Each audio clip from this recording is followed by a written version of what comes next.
Welcome everyone. Today, we delve into the extraordinary journey of Jason Statham. From his early days to his rise as a beloved action star, Statham's impactful presence both on and off the screen is truly remarkable. His career spans film, television, and beyond, leaving an indelible mark on the entertainment industry.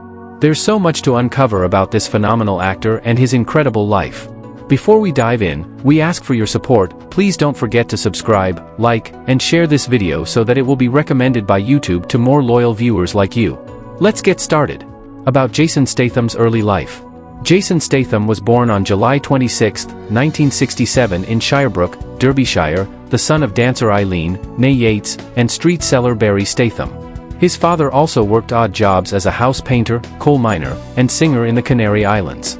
Statham moved to Great Yarmouth, Norfolk, where he initially chose not to follow his father's career working the local market stalls, instead practicing martial arts. He grew up with football player Vinnie Jones, alongside whom he would later act. Jones introduced him to football, and Statham went on to play for the local grammar school, 1978 to 1983, which he had attended since age 11, a passion that he shared with diving. He practiced daily in perfecting his diving techniques, and was a member of Britain's national swimming squad for 12 years. He competed for England at the 1990 Commonwealth Games in the 10-meter, 3-meter, and 1-meter competitions. He said in a 2003 interview with IGN that his time with the national squad was a great experience, and one that teaches you discipline, focus, and certainly keeps you out of trouble. Statham's life in the media began when he was spotted by the agency Sports Promotion specializing in sports modeling while he was training at London's Crystal Palace National Sports Centre. He was also signed by Tommy Hilfiger, Griffin, and Levi's for various modeling contracts during their 1996 spring-summer collections. In 1997, he became a model for the clothing brand French Connection. A spokesperson for the high street clothing chain said, "We chose Jason because we wanted our model to look like a normal guy. His look is just right for now, very masculine and not too male model-y." However, he was still forced to follow in his father's footsteps as a street seller to make ends meet, stating that he sold fake perfume and jewelry on street corners. He made small appearances in a few music videos, including Comin' On by the Shamen in 1993, Run to the Sun by Erasure in 1994, and Dream a Little Dream of Me by the Beautiful South in 1995. About Jason Statham's career. 2000 to 2010, rise to prominence.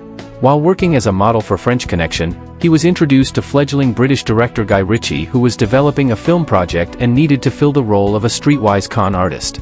After learning about Statham's past as a black market salesman, Ritchie cast him to play the role of Bacon in his 1998 crime comedy thriller Lock, Stock and Two Smoking Barrels.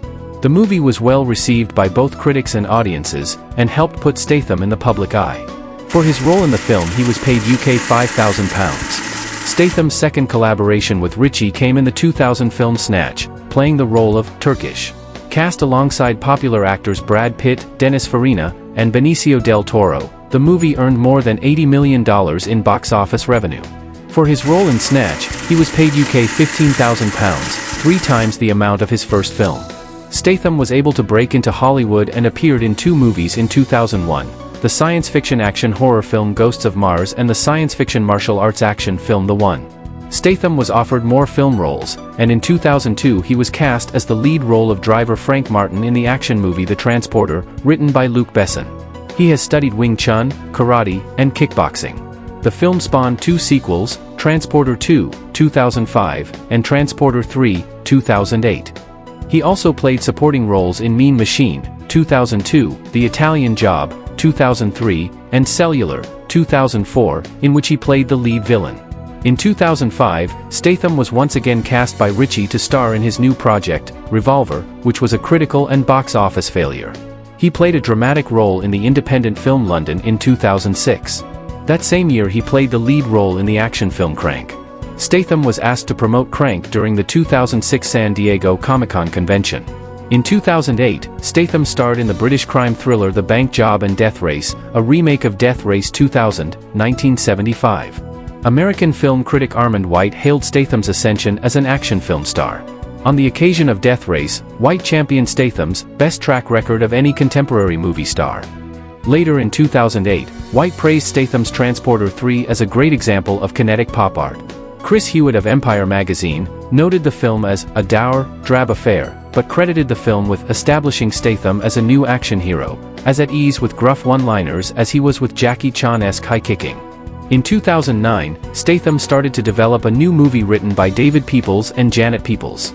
Statham stated, "We've got a movie we're trying to do, written by David Peoples and Janet Peoples, in the vein of an old film, The Treasure of the Sierra Madre.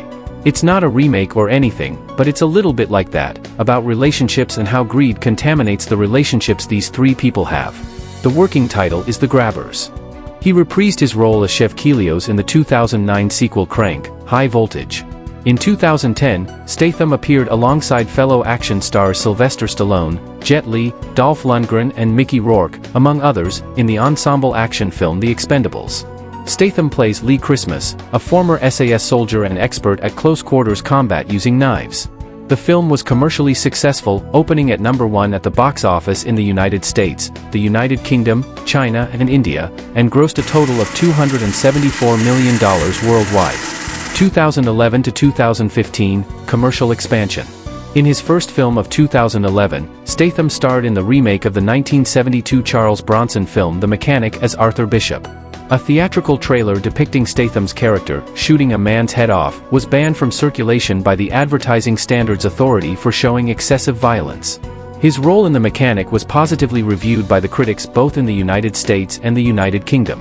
The Guardian praised his performance as possessing a now customary efficiency in attaining and entertaining hitman thriller. The New York Times noted Statham as sleek as a bullet, and the film a more powerful recharge of the original. UK newspaper, The Daily Telegraph hailed Statham as England's best export to action movies in just about forever, a businesslike brute with gentlemanly soul. He returned to British film by starring in the police drama Blitz as Detective Sergeant Tom Brandt. The film received mixed reviews with Kath Clake of The Guardian reviewing it as not half bad and oddly entertaining. He was then cast in the action film Killer Elite. The film was based on real events, which were the subject of Sir Ranulph Fiennes' novel The Feather Men. Statham played an assassin named Danny who comes out of retirement to save an old friend, played by Robert De Niro. The film returned a negative budget and was panned by the critics. In August 2011, he began filming Parker for director Taylor Hackford. The film was released in January 2013. Statham played Parker, the criminal anti-hero previously played by Mel Gibson in 1999's Payback and by Lee Marvin in 1967's Point Blank, though their characters were given different surnames. A.O. Scott of the New York Times said of the actor in the film, "Statham, who seems to be made entirely of muscle and scar tissue, is comfortable with his limitations as an actor. His Parker, in any case, is more of an axiom than a fully rounded human being."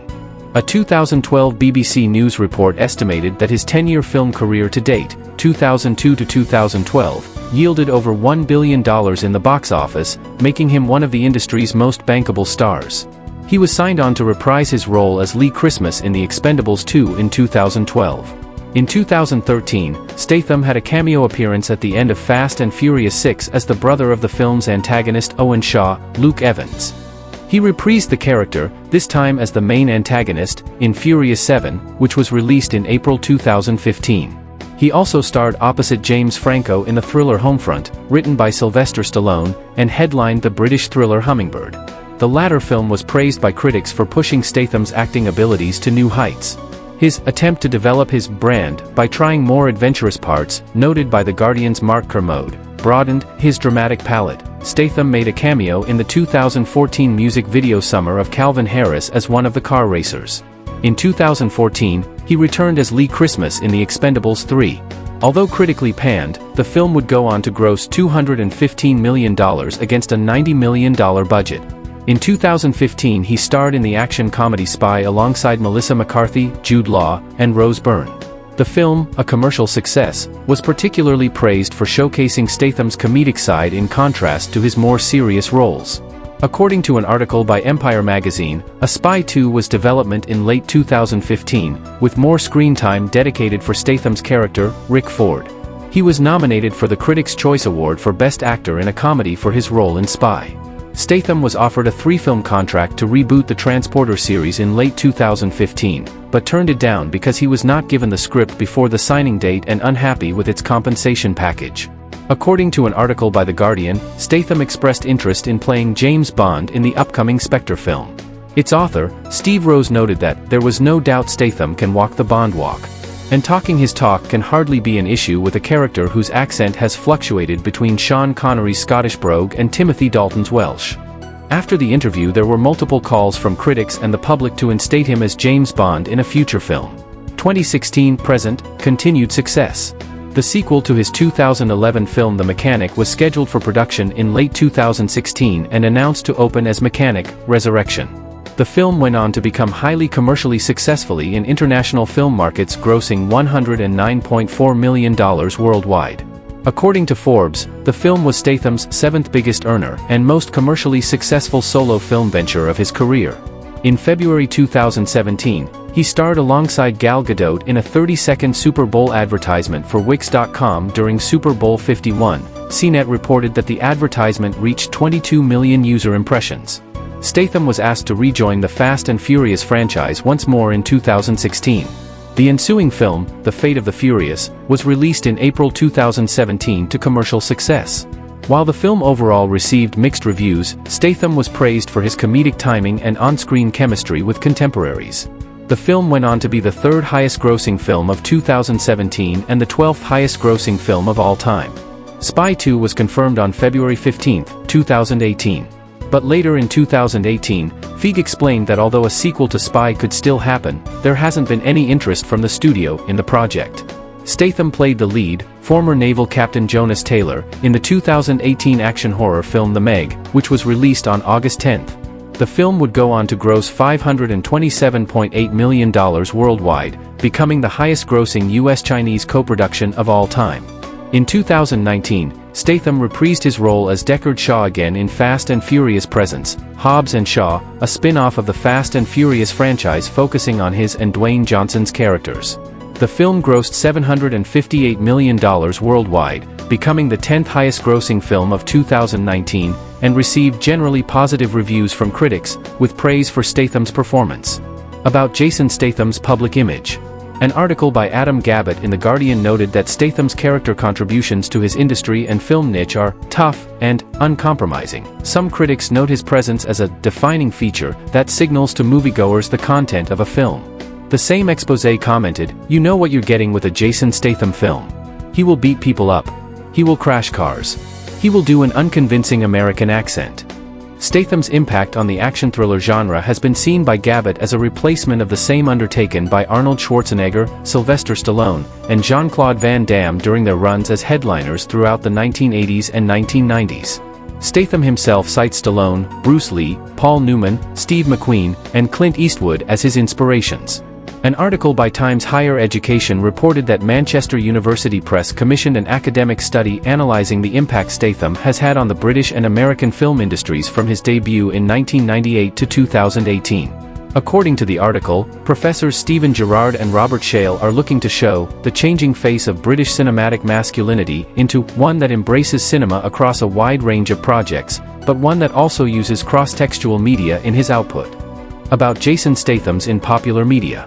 In 2003, Statham appeared in 3 British television commercials for the Kit Kat chocolate bar. Described as a break philosopher, he philosophized about salmon swimming upstream, a Mexican fisherman, and the relative speeds and ages of animals, before ending with a reminder that taking a break, alluding to the Kit Kat slogan, is an important part of life. In the comic book series Ultimate Spider-Man, that series version of the villain Vulture was rendered by artist Mark Bagley to resemble actor Statham, per writer Brian Michael Bendis' instructions. In the 21 Pilots song, Pet Cheetah, released in 2018, Statham is mentioned in the lyrics. About Jason Statham's personal life. Statham has been in a relationship with model Rosie Huntington-Whiteley since 2010. The couple announced their engagement in January 2016. Their son was born in June 2017. Their daughter was born on February 2, 2022. They reside in Beverly Hills, California. Statham enjoys wakeboarding, jet skiing, windsurfing, and rock climbing. While filming on location in Varna, Bulgaria, for The Expendables 3, he drove a truck off the road into the Black Sea due to malfunctioning brakes. In a 2013 interview with Vanity Fair, he advocated for stunt performers to be given their own Academy Award category. All of the stunt men, these are the unsung heroes. They really are. Nobody is giving them any credibility. They're risking their necks. And then you've got poncy actors pretending like they're doing the stunts. In 2014, Statham was inducted into the International Sports Hall of Fame. About Jason Statham's philanthropic work. Jason Statham has been involved in various philanthropic activities over the years, reflecting his commitment to giving back to the community. He has supported Inner City Games Los Angeles, an organization that provides after-school programs for inner-city youth, focusing on sports, arts, and education. Additionally, Statham has been involved with Together for Short Lives, a UK-based charity that supports children with life-threatening and life-limiting conditions, along with their families. Known for his advocacy in children's health and well-being, as well as youth and fashion, Statham's philanthropic efforts highlight his dedication to making a positive impact on society. Thank you for joining us today as we explored the multifaceted career and life of Jason Statham. Please like, comment, share, and subscribe to our channel for more content like this. See you in the next video.